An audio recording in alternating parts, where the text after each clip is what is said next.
Hey, it's Nooch, and something very exciting happened overnight. We had an update, and that update kind of points toward a global release for Lego Star Wars Battles. So let's cross our fingers and let's get into the details of the update and talk about why it might point toward that global release. Oh, but first, we have a new friend. Hello, Kylo. More! More! Okay, so. Oh, big little break there. Oh my goodness. He's losing it. All right, so let's look at the update first. Look at the details of the update today.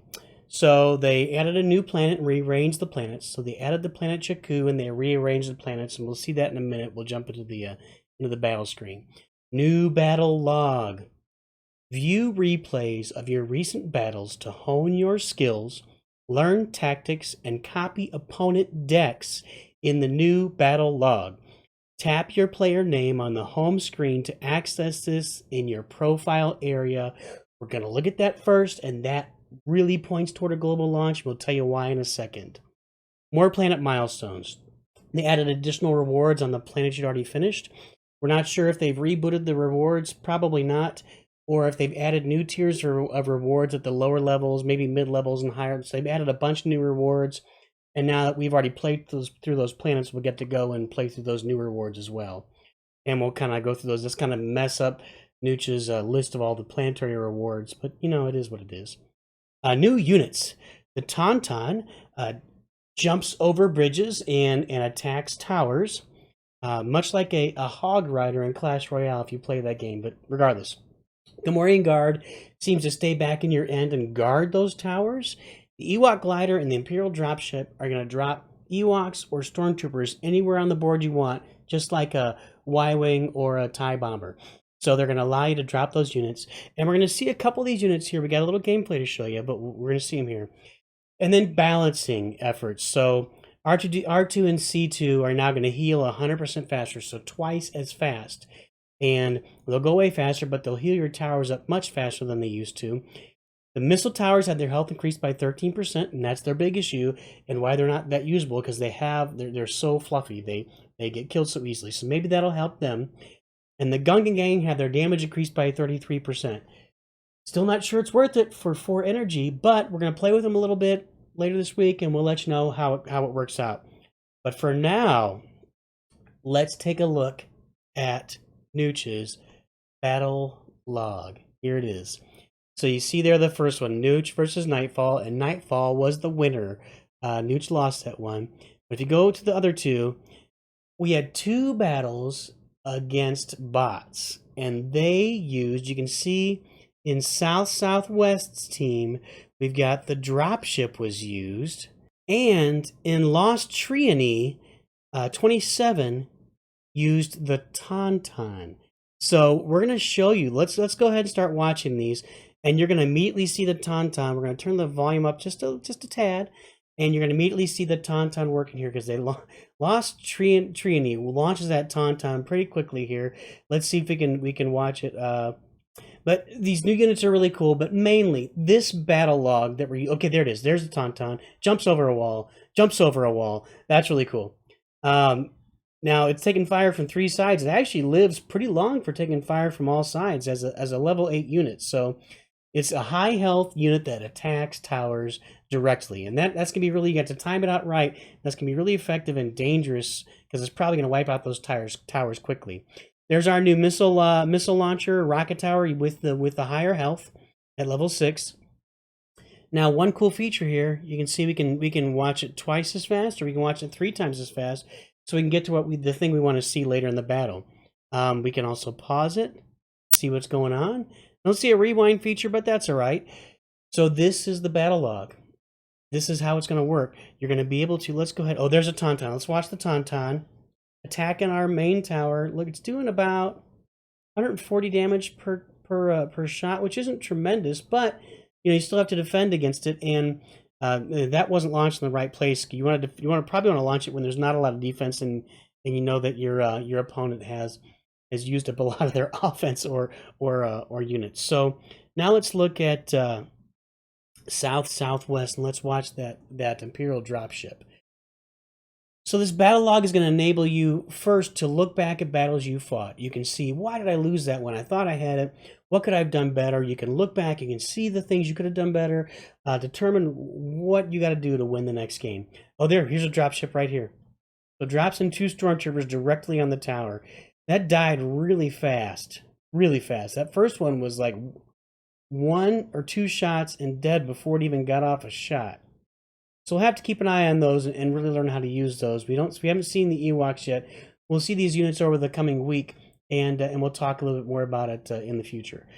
But the cool thing about this game log, so again, if we speed it up, see if we can watch. There's another dropship coming here. I think it's going to be, that'll be here in a minute. They use the dropship on defense, which is a little odd to me.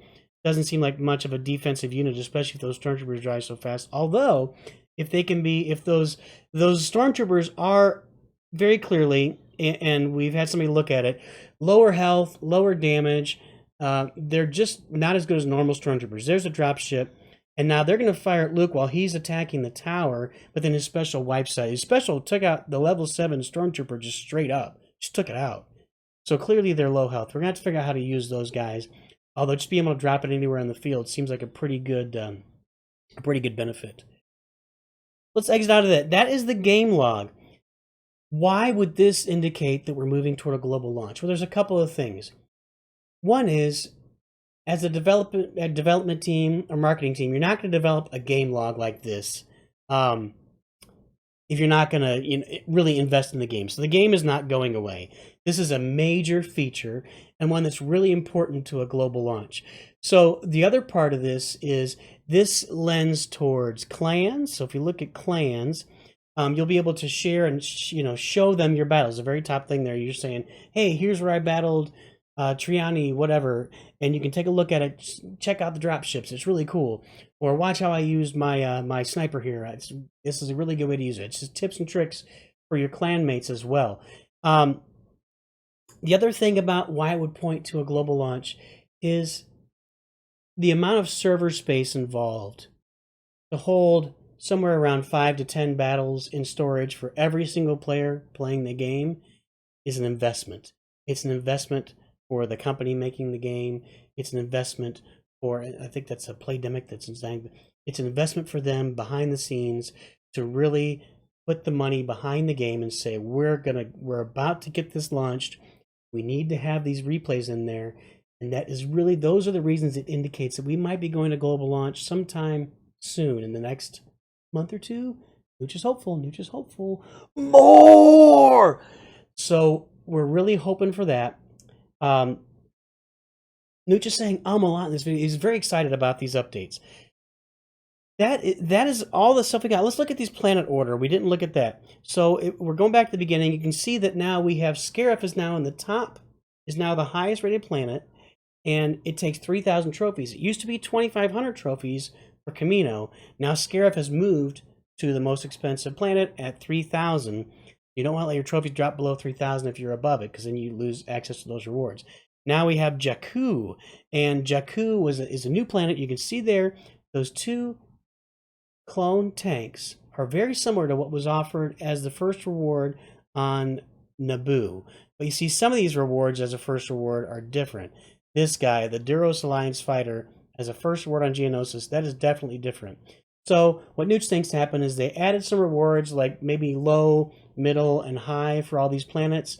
And if you've already been playing them and you've already exhausted all the rewards, you're going to get access to those rewards now. So there's not going to be, you didn't get everything reset, but let's take a look. So the Imperial dropship is now available as soon as you reach Geonosis. The Tauntaun and the, what do we call it? The Ewok glider. The Tauntaun and Ewok glider and Gamorrean are all available as soon as you reach Endor. So these new units are available very early on to new players. So if you're playing and you haven't gone past Endor or not Geonosis, Endor. Wait, is it Geonosis? Yeah. If you're not past Endor or Geonosis, Nooch recommends get past those so you can get these new units, play around with them, see what they're made of. That is about it for the update today, but it's very exciting, and Nooch really believes it does point toward a global launch, which would be great for everyone. This is a really great game that's going to take off and entertain a lot of people. That's everything for today, but you should always remember, Nooch too good.